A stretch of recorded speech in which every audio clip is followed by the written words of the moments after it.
Hello and welcome back to my Dallas Cowboys blog. Last time I laid out how unpredictable the Cowboys were in evaluating defensive end talent based on combine scores.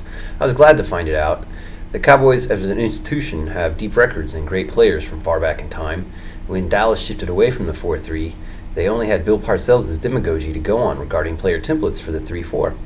Dallas is getting back to templates that a lot of people around their building know. In that transition time, they drafted DeMarcus Ware, an all-time combine achiever, and a man who put up 80 sacks in 5 years at one point. At the end of 2005, you have to say 10 teams picking ahead of Dallas were kicking themselves because DeMarcus Ware was that good. He really stood out, even as a rookie. Dallas didn't really need an ace's eye to find DeMarcus Ware. The problem for Big D come later in the draft, when they can't get a solid fourth-round outside linebacker. Dallas could only get an outside linebacker if they picked Greg Ellis, DeMarcus Ware, Anthony Spencer, and Bobby Carpenter. I really feel like Dallas wasted 2 years of Greg Ellis's career by drafting Spencer at his spot, but whatever. Point is, Dallas can't draft outside linebackers or get them cheaply like Bill Parcel's claimed as a reason to go to the 3-4. Bill Parcells had said that the reason to switch to a 3-4 is that the pass rushing players were far cheaper to acquire. But it seems like over time, with the diversity of schemes in the NFL, that pass rushers are expensive no matter where they play or what scheme they're in. Dallas is getting back to player templates that were in part molded by their own teams in the 90s and 70s. I think that's good, if only because I'm nostalgic. I really like looking at those old, how those old teams performed, and it's nice to see the same formations in history in use in the future games. So it was terrible watching our terrible defense in 2013, but when they plays well, it's fun to watch and it reminds me of history. So Troy Aikman was in the news discussing how Dallas's changing coaches has prevented Dallas from achieving a steady direction that franchises like Seattle have enjoyed, and changing player templates erode the usefulness of their talent base. I couldn't agree more. But we do have a compass in 2014, even if the Cowboys changed everything in 2015. And the compass is now for an ever-present pass rush. And here's some questions in general. A 43 usually carries 8 defensive linemen, even 9 when you consider that 8 are expected to play heavy snaps. In a perfect world, even a healthy D-Ware would only play 800 snaps out of a likely 1,500 defensive snaps in the season. So in a pass rush situation, you want 4 guys who are like defensive ends out on the field, but on first and second down, you'll need more commitment to stopping the run. Starting with your third down pass rush as the priority to fix, you have 4 unabashed pass rushers. Dallas literally only had 3 on the team by the end of the year, and that's why we saw Nick Hayden out there on 3rd and 10. Lately, teams like Seattle and San Francisco have taken Bruce Irvin and Aldon Smith very high in the draft, and these guys couldn't play on first and second down like Ware did as a young player. So that's how committed a third down defense San Fran and Seattle are. They also look for elite safeties in the same area of the draft, around 14, 15 through 18, namely high. Something I'm hoping Dallas is also examining. I believe San Fran overdrafted Eric Reed last year, but that's how hard it is to get a good safety right now. So it's good Dallas is getting back to something it has a history with from the inside of the building. It is sure hard to be optimistic, though. Dallas defense was terrible last year, and Kiffin and Marinelli's best defenses in Tampa Bay were built by the like of Warren Sapp in the 3. I don't see a resource like Warren Sapp falling to Dallas. Sapp famously dropped in his draft for smoking pot. For this reason, the rarity of a great 3-tech and no defensive tackles had more sacks than Jason Hatcher. I might franchise him for that. Maybe his age limits his cost on the open market. Unfortunately, it's not monopoly money, and I've read Dallas has no franchise plans. Dallas has no money, realistically, as I understand it. I suppose they'll pull a rabbit out of their hat, but they can't realistically sign someone as expensive as Brandon Carr again. That said, a 1-year deal may not be that expensive. We'll see what the Cowboys do. They pull rabbits out of their hat, often. They pull something out of their something. Okay, so last time I said I'd look back at the inexplicable explanations for defensive ends I had and deduce from season statistics what Dallas saw in them. Well, that's not going to happen. I'm not a stats guy, or even an Excel guy. But you could look at Demontre Moore and tell from his body of work that he could probably contribute somewhere on your defense. Now, people were projecting him very high, and obviously with his bummer combine scores, you couldn't realistically take him that high, but still you thought you see an NFL player in him, and I still do. In New York, he's a linebacker who sometimes plays third down as a defensive end, kind of like Von Miller, but Von Miller is far more gifted athletically. Dallas may have a player like that in Kyle Wilber. The guy you line up as a down lineman come from all over your roster if it's done right. That's nice position flex because it can help a guy remain a 3-down player who might otherwise leave the field. So that's right. So imagine if you could, now Nick Hayden was a try-hard guy, but if you could have removed, or if Kyle Wilber was a little further into this transition into the 4-3, and he didn't really light it up as defensive end. He really came on strong as a strong side linebacker. But I was talking about DeMarcus Ware, who was on Dallas's draft board despite his miserable combine. But DeMarcus Ware has a role in New York that New York has set aside for linebackers for a long time. Kiwana Mathis, I think is his name. He was their strong side linebacker, but he's also a defensive end. And the thing is that the Giants just have more defensive ends because they have linebackers that are defensive ends. They get more guys that can throw down their hands.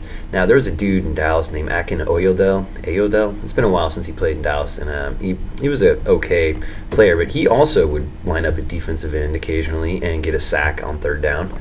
And so the thing is that you want your pass rush to always be fresh, and on third down, you need your freshest, most energetic players out there, and if that means a defensive end needs to take a break or a defensive tackle, the 3-tech needs a break, that's okay, because you have, not only do you have your 8 defensive linemen, you have 2 linebackers that are also defensive ends, and that often comes from the strong side position.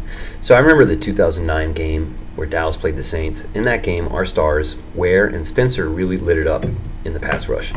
I think Dallas's 3-4 defenses team of yore relied on star players to accomplish the work that a 4-3 team gets done with a squad of players.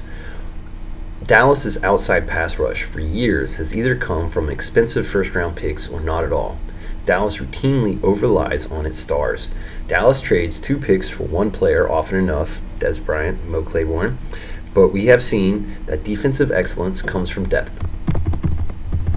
And all size, speed, planet theory drafting that netted Jason Hatcher and Jay Ratliff are no longer valid because that was 3-4 era. I'm not really sure Dallas is actually good or even likely to get a meaningful defensive lineman after the 3rd round. So maybe you're starting to think, can I get a starter from another NFL team for a 4th round pick? I'm thinking that's worth it for this franchise. Trading late picks for established players? Yes. Who are the teams transitioning schemes? Can Dallas pluck players off their roster? Because in the 4th round, Dallas is pretty unlikely to get a helpful pass rusher in the draft. You know for a fact Dallas churned through every couch player in the NFL in 2013. No need to wonder if a stone was left unturned. So that said, the remaining pools of talent are on someone else's active roster or entering the NFL right now. Fans mostly agree Dallas has holes like Dunkin' Donuts. I bring this up because one of the Jerry cliche behaviors is signing patchwork veterans to paste over draft needs. The economy makes me wonder if it's feasible, but oftentimes these are very low-budget deals. Like Eddie George and Julius Jones, Gerald Sensabaugh and AOA, Keith Brooking and Sean Lee. There's a long list. The last time Dallas made a great free agent acquisition move before this era, in my opinion, was Anthony Henry. He actually came in and contributed his whole time on the roster and paired with Terrence Newman to be a good duo cornerback. I think Brandon Carr is a good player and was undone by his surroundings. More on that in a second. Normally Dallas just signs placeholders, or they'll get 1-year auditions from guys like Gerald Sensabaugh or Ken the Hammer Hamlin. Those guys somehow get second contracts each time, and somehow each was not successful. Ultimately, both were completely average players that got really ridiculous contracts in their second contract. Their second contract in Dallas, that is to say. Both those guys were actually free agents that came to Dallas on their second contract on an audition, and then they auditioned well and then got ridiculous contracts after that. So maybe it would have been better to sign them to a 4-year deal for less money, let's say 4 years and $16 million, than what they actually did, which is 1 year, $1 million, followed by $7 million a year for 4 years. Outrageous contracts the second time around. In both cases, I don't think either of these players were done in by their own lack of talent. They were only average players that got maximum contracts due to circumstances. In each case, Ken Hamlin and Sensabaugh played on teams with a legit pass rush. And then they got teams when the pass rush dried up. These guys were just normal safeties having normal safety careers, being driven up and down by that pass rush in front of them. In 2007, Ken Hamlin had a 1-year deal, and Greg Ellis, who is a great player, and not getting the respect I love, Greg Ellis played his last season in 2007, and he was pretty good that year, and Ken Hamlin had a terrific season for himself. So 2007 is the best year on record for Dallas since 1995, when they went, because in 2007 they went 13-3. And looking back on Dallas's history recently is kind of a drag. So Greg Ellis was great at outside linebacker, and it took him a decade to find that out. And then Dallas spent many drafts trying to supplant him, wasting picks like Carpenter. Anyway, so 2007, Hamlin has his career year. Greg Ellis is playing great at outside linebacker. So 2008, Hamlin gets a huge deal, but I don't think he was the biggest reason for it. So 2009 is a banner year for Anthony Spencer. We all agree.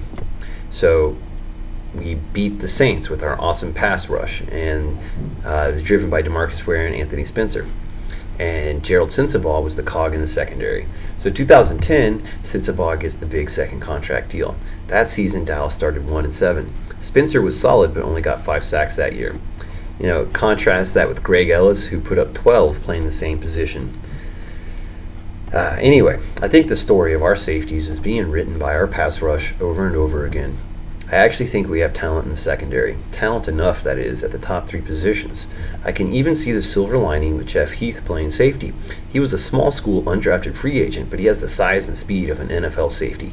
Give him a year, and I believe he won't make those mistakes and come back on the comeback hook that he gave up in Philly. He's a guy with a lot of talent. I think as much talent as anyone else on the roster at safety. And I think with some schooling, maybe he could emerge, or if not him, J.J. Wilcox, maybe Matt Johnson has the injury-free year that we're all looking for. So I think, safeties, we'll get more players in the draft. I'm confident there's going to be more players at safety going into next year, but it's still not a need draft position, although I am interested in elite safety play, but I don't want to overdraft a guy unless he's elite. And if he's elite, overdraft him. Unless you can get someone better, someone better for your best player available strategy. So I think 5 of the 6 linebackers belong competing to start. That's Justin Durant through Sean Lee, Kyle Wilbur. I'm totally spacing on our strong side linebacker's name right now, but I think there's enough people to compete at the spots. And of course, I think there will be a draft pick. I just don't expect one high. So the preposterous state of the Cowboys' pass rush comes back to mind when I'm trying to find out why the defense was so bad. It's so obvious that I have to wonder if Dallas can even escape this trap, this draft for need trap. We aren't going anywhere with our pass rush as it is. So this gets back to that Jerryism, sign cheap free agents to patch over draft for need holes. I should include dashes between that to make sure you see that as one word.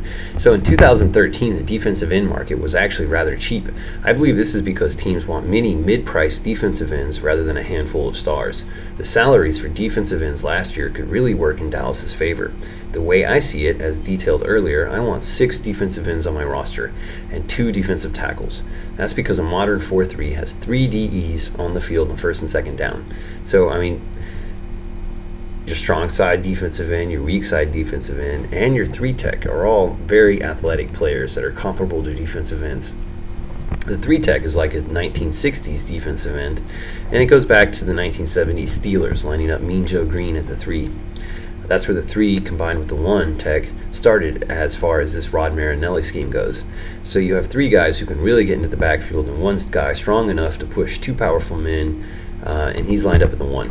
That one is called the defensive tackle. He needs a backup. So you got 3 defensive ends, you got 1 defensive tackle, and they each need backup. So you got 6 defensive ends, and you have 2 defensive tackles. That's how you assign slots on your defensive line. And so when third down comes around, the most important down, because Dallas could not challenge offenses on third down at all last season, from that pool of 6 defensive ends, and then you also have linebackers who should be also capable of pass rushing. You should have 7 or 8 legit pass rushers on your third down defensive line.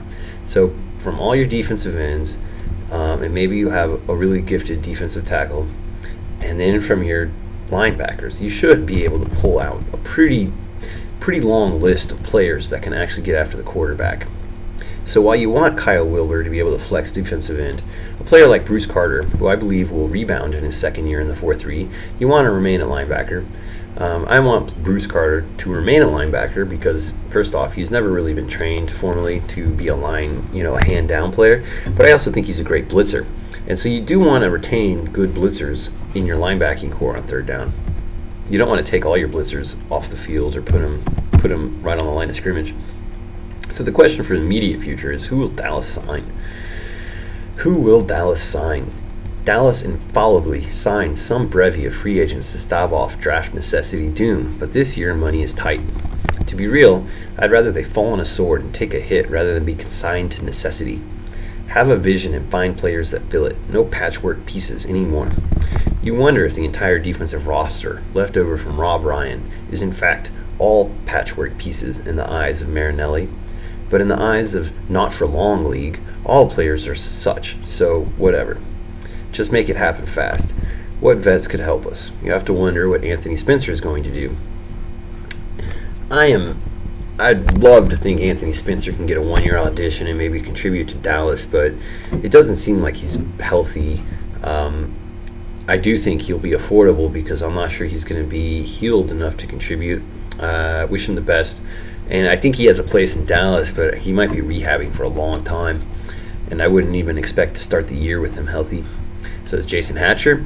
You look to teams like Indianapolis that are close to sealing the deal, and maybe they have a lot of money they can slosh around for an older guy to really fill out their defensive line.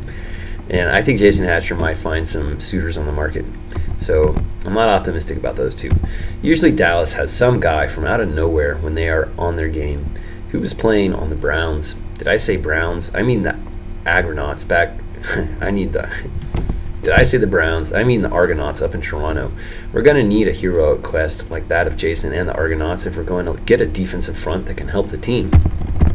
Dallas needs to find success in 3 phases of player acquisition to advance: the draft, free agency, and trades. Trades may include restricted free agents, sign a solid free agent, draft a good defensive end, and trade a pick for one more starting caliber defensive end, and Dallas may suddenly be blessed. That's 3 players you think you can work with added to the roster at a position of stress. I would love to include Spencer in that pool of potential, but I can't include him in that group of 3. And he's the injury rebound, so that would be 4 players: injury rebound, free agent, draft, and trade. I don't feel like I can dub him a solid free agent until he heals more. I'm looking for someone outside the organization at free agent here. So before I end, I want to come back to this discussion of superstars versus a handful of good players and how this regards how Dallas assembles its front 4. Dallas relied on star power to drive its 3-4. When the stars aligned, everything worked great. But really, the widespread responsibilities required of outside linebackers in a 3-4 required Dallas to invest too many expensive resources. Dallas did not know how to get value at the position outside of the first round, where you have to say, between Ware, Spencer, and Carpenter, Dallas was actually only average at drafting. Seattle's template for the pass rush had them give contracts to mid-level free agents, trading 4th-round picks for starters, drafting utility players like Bruce Irvin in the first round to give your third down defense some oomph. I don't believe Dallas's focus on the stars approach work because all too often their depth failed. The new paradigm has less value on the superstars and more money for mid-level achievers. For this reason, there is real pressure on the Dallas franchise with regards to DeMarcus Ware's contract. No one else can be as awesome as him, but that doesn't lessen the need for Dallas to diversify its pass rush assets as long as its long-term strategy. So I'm wrapping up with that. Okay, Dallas needs to turn water into wine for 2014 on their defensive front. I guess I'm still here waiting because I believe they can do it. I know that they're a risk-taking organization. I hope they're hedging their bets and they're gambling with some wisdom, and they pull it off. All right, signing off. Talk to you later.